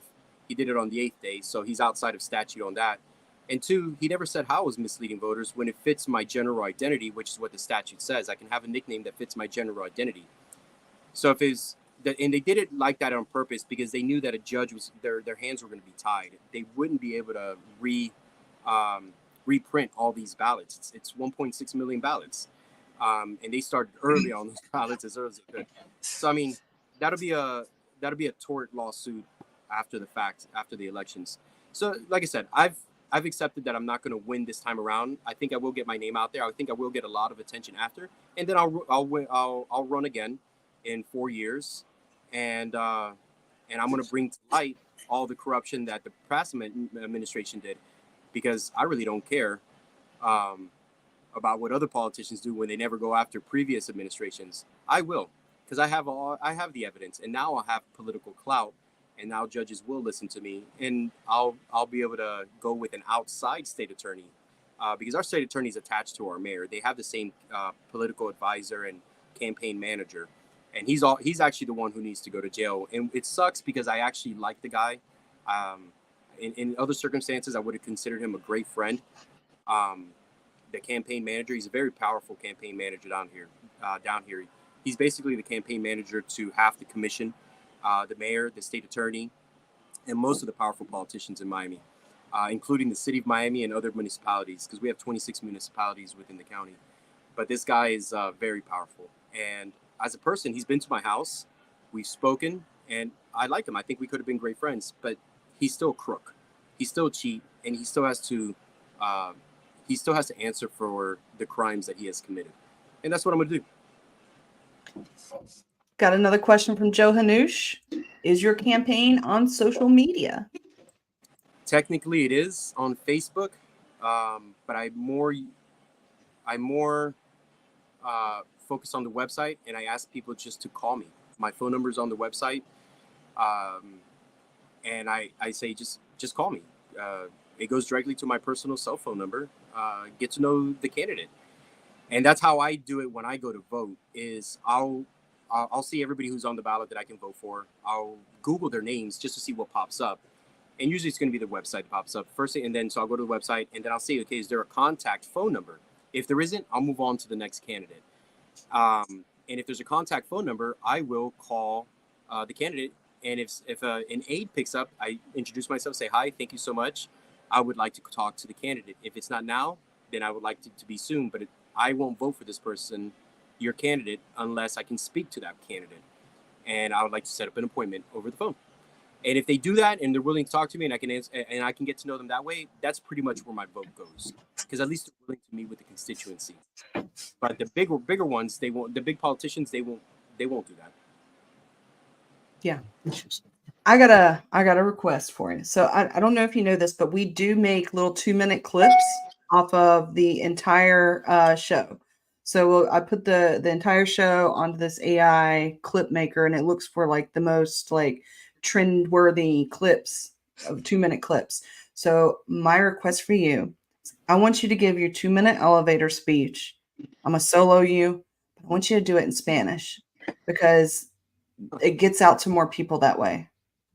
One second though, this was on religion, Ecclesiastes 9:11-12. The race knows God not to the swift. The race goes not to the swift, nor the battle to the strong. You don't get to say whether or not you're going to win. You're on the ballot. You got a shot, a chip in a chair. Maybe we play poker. It's okay. So I think you got it. Since you brought up Ecclesiastes, and I'm not a religious person. I was 14 when I got this. I'm gonna show you something. You tell me if you can see it.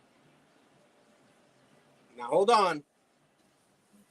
Oh, another. Take it off the shirt. I can't see what it says. It's too fuzzy, but I see it's a dog.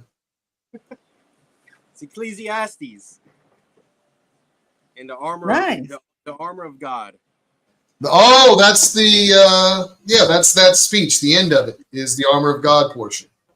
So that's the armor of God portion. When I was 14, I got that because I was more religious then, but I always liked that portion of the New Testament where you put on the armor of God and you get out there and breastplate of truth, shield, good work. You got to go out there and do the good work. There is a battle between good and evil, and it doesn't matter if you're Jewish or Muslim or Christian or Buddhist or atheist. To me, there's still a battle of good and evil. And at the time, that's just what resonated with me. And my parents were, I was a really good student in school. It was a 4.8 GPA. My parents were like, you want a what? I was like, yeah, I want it. She was like, well, my mom and my dad was an easy sell, but my mom was like, well, you do well in school. You listen to everything that we ask you to do. Go get the things that you want. But you brought up Ecclesiastes, and I have it tattooed on my back for the last. That's what I'm saying. It's all meant to be, man. 2-minute elevator pitch, all the stuff you need to say. Take 2 deep breaths and go into it. In Spanish. Do it in Spanish. Though. En español, por favor. Bueno, mi gente, aquí estamos en Miami, la Florida. Yo soy hijo de padres cubanos cubanos que vinieron de Cuba. De niños, se crearon aquí en Miami. Y bueno, yo nací aquí. Yo tengo una persona que es venezolana. Hace 10 años que está en el país. Tiene este primer elecciones que podía votar. Bueno, y gracias a Dios votó por mí. Miguel Quintero. Estoy muy feliz aquí en Miami, pero sí hay mucha corrupción. Todo el mundo lo sabe. Y hay que cambiar las cosas. Hay que enseñar que los políticos hoy en día, y a veces no importa de qué lado son, todavía son corruptos. Y muchos de ellos son abogados que saben cómo cambiar las leyes para beneficiar a ellos mismos. Pero siempre duele, eso duele el pueblo. También soy un dueño de una compañía. Yo hago trapecio volante. La compañía se llama Miami Flying Trapeze. Y aquí estoy corriendo para ser tu alcalde para el condado de Miami-Dade County. Para que sepa que yo estoy trabajando para proteger la familia mía y mi compañía, pero para proteger ellos tengo que proteger el tuyo.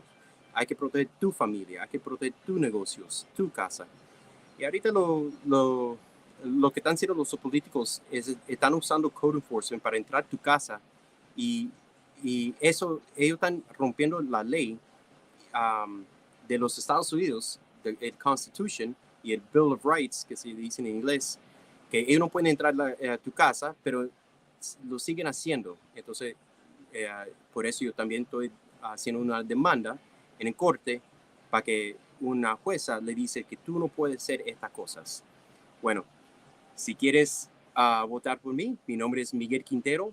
Yo estoy aquí apoyando el pueblo, del middle class, de la gente normal como nosotros, que pagamos los taxes, para que deja de abusar a nosotros y dejan de corrupción. Gracias por tu tiempo. Miguel Quintero, por alcalde del condado de Miami-Dade County. Was that 2 minutes? That was pretty quick. Yeah, that was good. Yeah. That was great. You know I don't speak Spanish. Yo no hablo español. I don't have nothing. I got nothing. Do you want to do another two to do it in English also? Do you want to give them 2 more to do it in English? I do it better in English.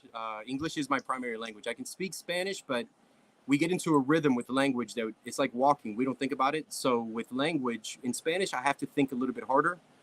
Yeah, I can say the words, but I'm looking for the words. In English, I've said the same thing so many times. It's kind of autopilot. Para dos. All right, ladies and gentlemen, children of all ages, thank you very much for giving me this opportunity to speak to you and let you know what I am all about. I am the owner of Miami Flying Trapeze, and I'm also running for mayor of Miami-Dade County. Now, the first order of business that I do as mayor is I put a live camera in the mayor's office to remind everyone it is not my office, it is your office, and you have the right to know what your employees are doing. It's a great tool for me to keep other politicians in check. It's also a great tool for me to show the public how the government is working for us or against us. Now, this government down here in Miami-Dade County has gotten too big. We have a bigger budget than 9 states. 9 states in these United States. Miami-Dade County has a bigger budget than those 9 states. And that has got to come to an end. Our taxes are going to keep coming up. You see our current mayor, she wants to keep pulling bonds for $2.5 million developments that we don't need. We have 33 to 35,000 employees, where 4 years ago we had about 27,000. Well, we need to come back down to about 20,000 employees, because all that is politicians playing with the numbers that show that our employment rates are high when it's fabricated, and taxpayers, especially the middle class, we're paying for something that we're really not getting. Our services don't get better. In fact, they're just going to keep making go up to give money out as they see fit. And it's going to be a very Democrat, socialist leaning. Now, nothing against Democrats, but it is going to be socialist leaning. We are not Europe. We are America. We are not socialists. We are capitalists. And we need reasonable policies that are going to use our taxpayer money efficiently and effectively. And we don't need 35,000 employees. We only need about 20,000 employees for that. So that's what I would do. I appreciate your time. I hope you vote for me, Miguel Quintero. How's that? Good.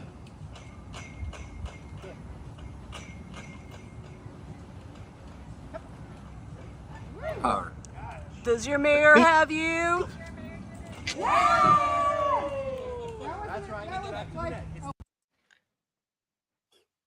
I had to show that. I removed the wrong one. Sorry. Yeah, that is. I'll play it. You know me. I'll play it again. Let's see. Because it's cool. It's just cool. It's a lot of fun.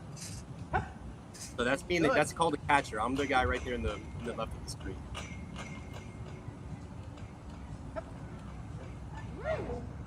Does your mayor have you? Is that good for scoliosis? They'll stretch you out, that's for sure. But what's amazing is she's been my student for maybe about 2 months there, and that's without the harness, because there's a harness system when you start off. It's very dangerous. This is death-defying. That's what the circus is, and it really is. But I train all my students to cheat death every time they train.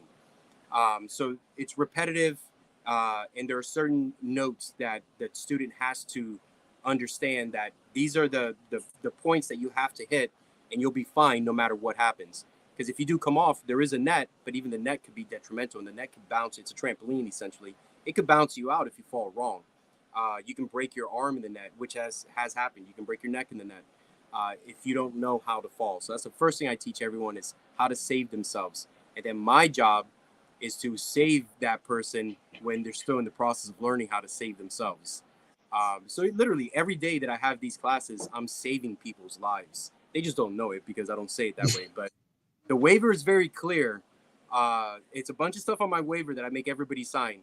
We don't provide insurance for you because I'm a capitalist. You're on your own with that. And if you're not comfortable with it, don't be here. So I make that point very clear. Number two, everything here is trying to kill you.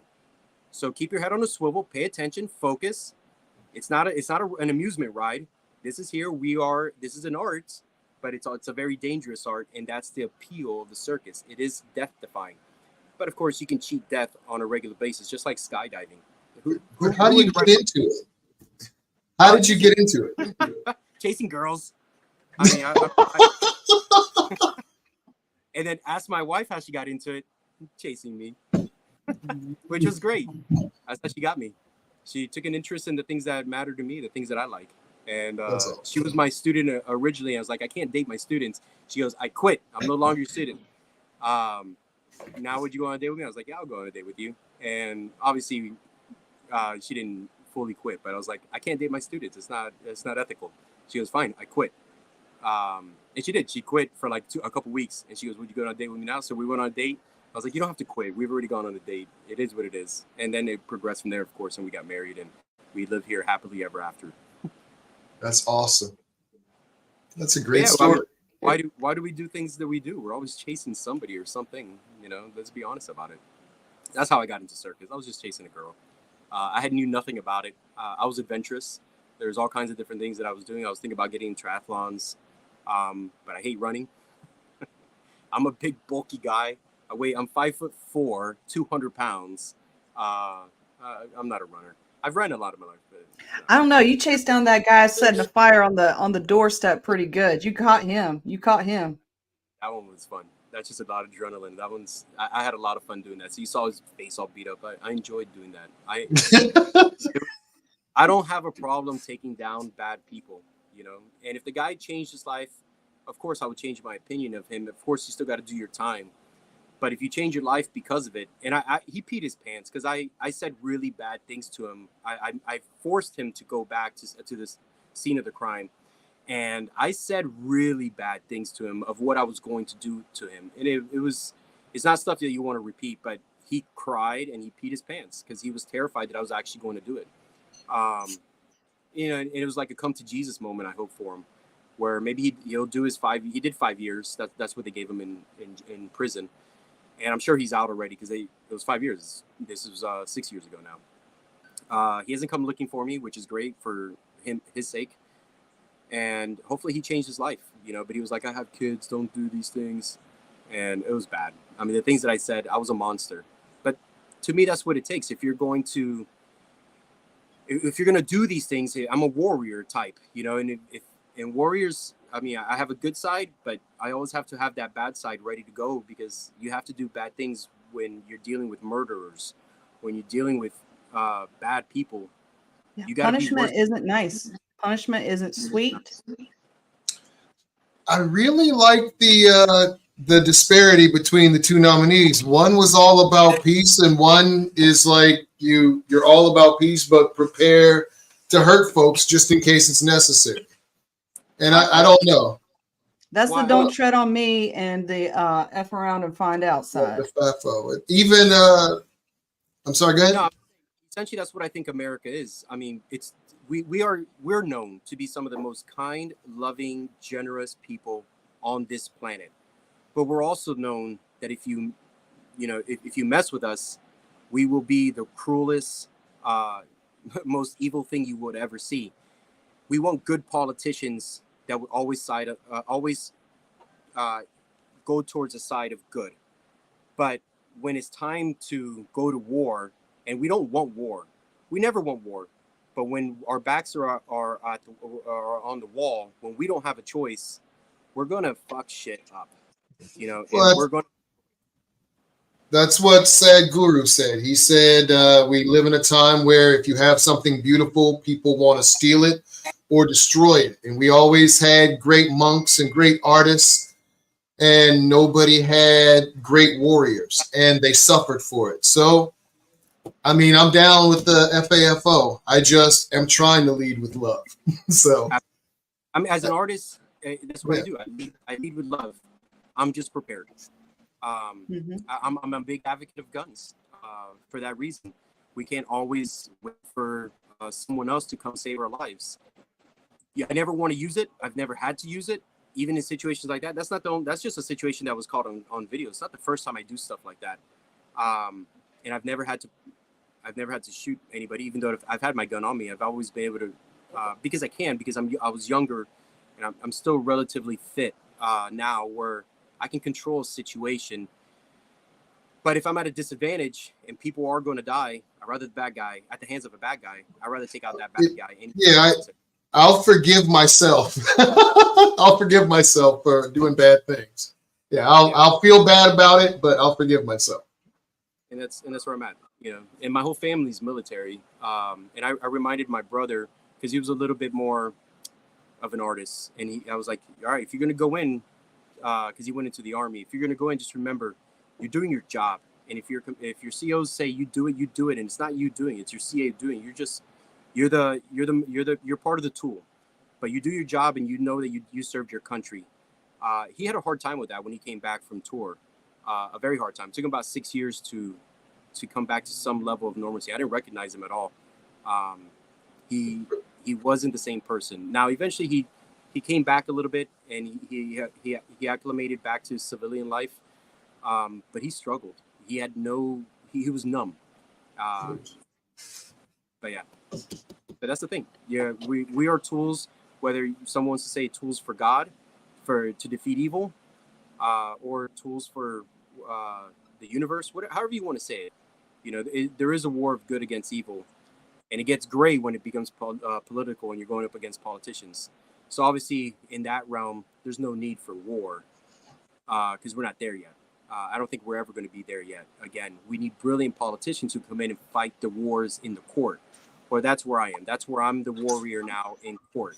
And I surround myself with great attorneys, except that they're very expensive. And I'll do some things pro se. But we are always going to be a country of war. It's just war needs to be in the courtroom. And you need your words are now your sword and your bullets. And your argument is now your campaign. You know, and this is the best way to approach it, because I think we can do away with war in this country and war in the world in general. I really do believe we can, but the world does have to come together where we have a court system where we can wage these wars and have these arguments, and that's where our focus is. Now it's like a video game where, okay, we don't really die, but we can try again. You know, that's what we keep doing. We just keep going to court and keep trying again, make better arguments, get public pressure out there. And I mean, eventually that's, I think, where we are headed as, an evolution as humanity, where the world will eventually come together and we can put an end to war. But we'll see, because it's going to take a lot of education and a lot of cooperation for that. All right. Miguel, have you seen my commercial for this year? For the Imagine one? I think I have, yeah. The space one? Because I feel like we're talking a little bit about it. We're talking about war. We're talking about the future. We're talking about positive things. So I'm going to play it. And then when we come back, we'll say our goodbyes and it'll be end the show. But I got a captive audience. You know I got to play it. I'm Feena Bonoan, and I approve this message. Imagine if we had the same enthusiasm for building rockets to go to outer space as we do for rockets with warheads to go to foreign countries. From the moment we knew of our sun's expiration date, our star, we had a moral obligation to our future generations. T-minus 5, 4, 3, 2, 1. Booster ignition and liftoff of SpaceX Dragon, hoisting harmony to the heavens and opening new gateways for international science.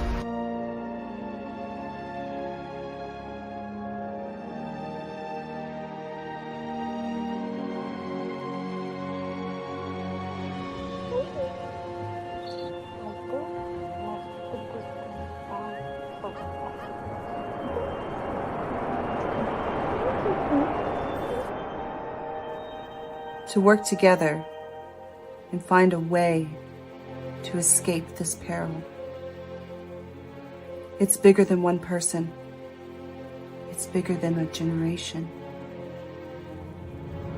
From the moment we knew of our son's expiration date, our star, we had a moral obligation to our future generations to work together and find a way to escape this peril.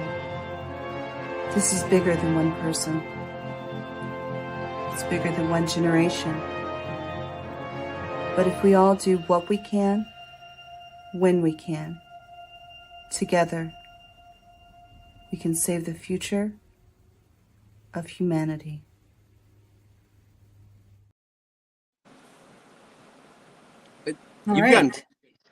You've gotten very good at that. That's a great commercial. The only thing is I couldn't hear it on my end. It's very, very low. I don't know if you can fix that on stream, or I don't know how it is for Mike or your audience, but I heard it. So on my end, I don't know if I'm doing something with my browser, because I can hear you guys super loud, super great, but the commercial was like so low I couldn't hear it at all. Even put my ear up to it, I couldn't hear it. Okay. Well, we are at the end of our show right now, getting close to it. Thank you for coming on the show, Miguel. And considering this was an episode about religion, we've got 3 candidates that are running for office, that are running to lead the country. And I believe that the best leaders of our country have some kind of anchor in religion or spirituality of whatever kind. And I would like us to end with, if you all know it, the Lord's Prayer. Oh God, we aren't going to do the Lord's Prayer online, but we can praise the God because he is worthy of praise. And we can, I have not go through and doing all that fun stuff. I'll do it. I'll do it. You can do it. Our Father, who art in heaven, hallowed be thy name. Thy kingdom come, thy will be done, on earth as it is in heaven. Give us today our daily bread, and forgive us of our trespasses, as we forgive those who trespass against us. And lead us not into temptation, but deliver us from evil. For thine is the kingdom, the power, and the glory, forever and ever. Amen. Amen. All right. I mean, it is a good prayer. Yes, Here's a fun fact. I almost went to seminary. I studied theology. I majored in theology in college. Almost went to seminary, but I'm not a religious person anymore. I'll fly the Israeli flag. And so, again, you got to understand my constituency down here. It's most of my friends and family down here in Miami. We have a big community. But I also fly the Muslim flag if I at times if I move to it. But I don't bear a cross. I'm not religious anymore in any way, but I will always break bread with those who are, regardless of what religion it is. If it's the deliver us from evil. Deliver us from evil. Forgive us of our trespasses as we forgive those who trespass against us. And lead with love, because that's what he said. Love thine enemy as you love yourself. I'm just trying to live like he did, and I'm trying to be an example instead of giving the words, although I should be getting better at giving the words because that's part of discipleship. But I ain't trying to be a bishop, Reverend Brother Pastor. All right, folks, this is the end of the show. And thank you so much, Miguel, for coming on. And I'll see you all next Tuesday. See you next Tuesday.